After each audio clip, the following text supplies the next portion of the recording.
Dieu est lumière et ténèbres tout ensemble. Il est lumière ou ténèbres à qui bon lui semble. Alors, amis, s'il veut être ténèbres pour vous, ne cherchez pas autre chose. C'est traiter les réalités divines plus dignement, de ne les regarder que dans la lumière ténébreuse de la foi, sans les vouloir pénétrer absolument, même par les lumières de la grâce. Parce qu'il y a plus de respect et de fruit de s'abaisser devant les mystères par humilité que de s'élever vers ces mystères par intelligence. La foi est la lumière du nouveau monde. C'est la science des éternels bienheureux. Et dans l'oraison, il y a plus à écouter qu'à discourir. C'est à nous d'écouter le Fils de Dieu et non de parler, si ce n'est pour le supplier, lui demander, nous confier.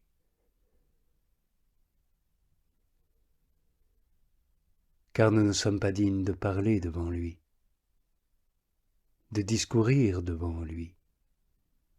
Laissons à Dieu le choix du discours, sans nous mettre en peine d'en chercher en nous-mêmes. Dieu ne parle au cœur que dans le recueillement. Vous n'avez point, dites-vous, de pensée, vous n'avez point de sentiment de Dieu, mais si vous avez Dieu, qu'avez-vous à faire d'autres sensations? Que vous reste-t-il à désirer?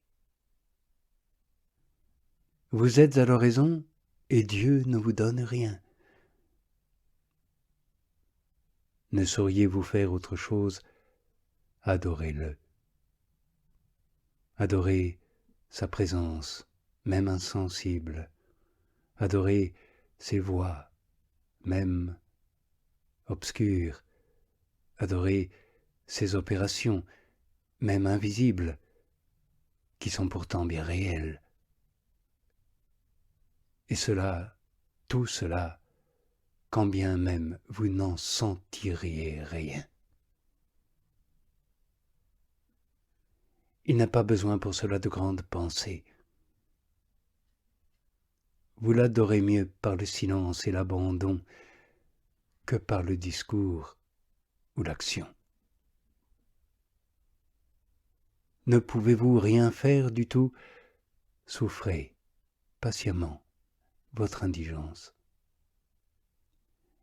Et si vous ne faites l'oraison en agissant, vous la ferez en pâtissant. Dans ces extrémités difficiles, tournez-vous vers la Sainte Vierge ou quelques saints chers à votre âme.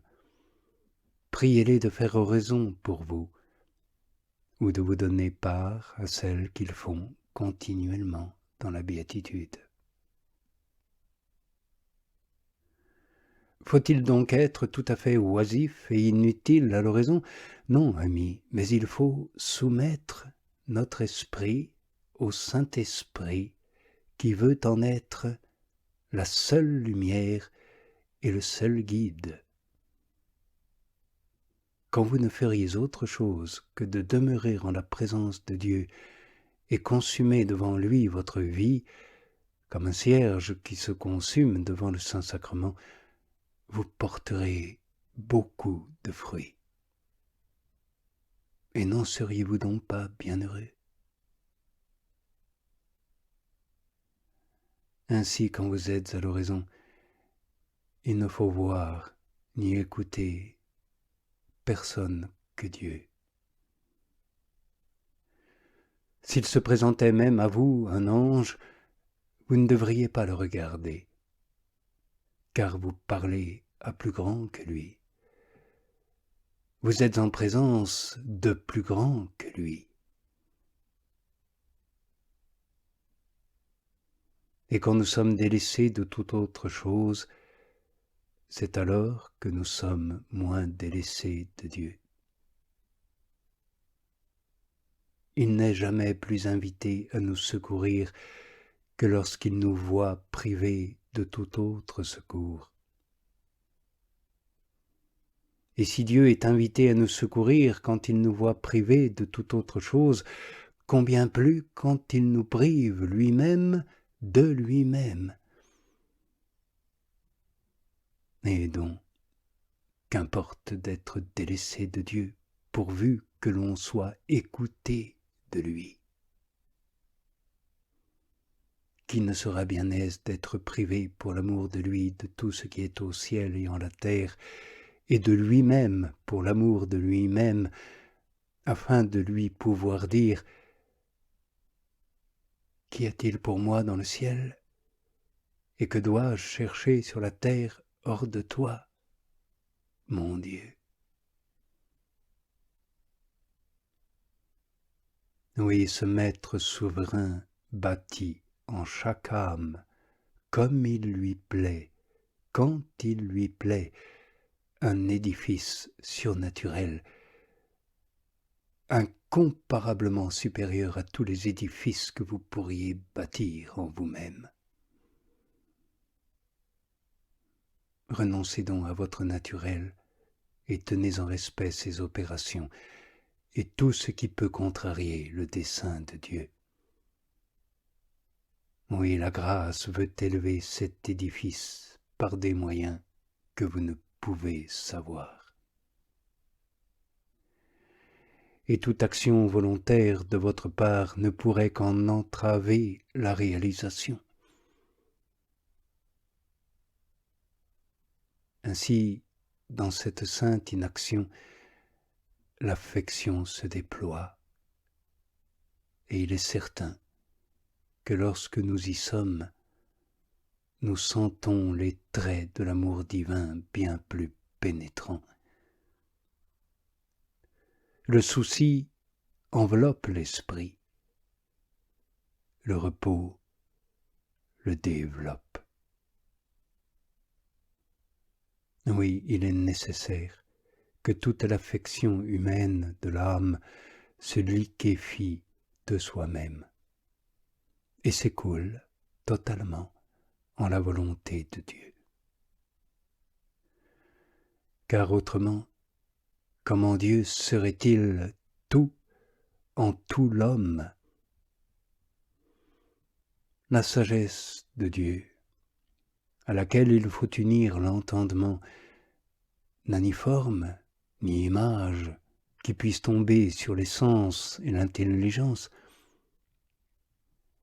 Mais comme pour obtenir cette parfaite union de l'âme et de la sagesse divine, il est besoin qu'elles aient certaines ressemblances et similitudes entre elles, il s'ensuit que l'âme doit être pure et simple, et donc se laisser purifier, se laisser simplifier. Ainsi ne sera-t-elle pas limitée ou arrêtée par quelque forme ou image qui ferait obstacle à cette union d'esprit à esprit. Il faut vivre au-dessus de soi-même, par-dessus tout sentiment, vues et répugnances. Il faut regarder Dieu sans affectation, se laisser joindre à lui par un simple acquiescement, marcher comme à l'aveugle dans cette providence et confiance, même parmi les tentations, désolations, craintes, scrupules et toute autre sorte de peine, s'il plaît à Dieu que nous le suivions ainsi.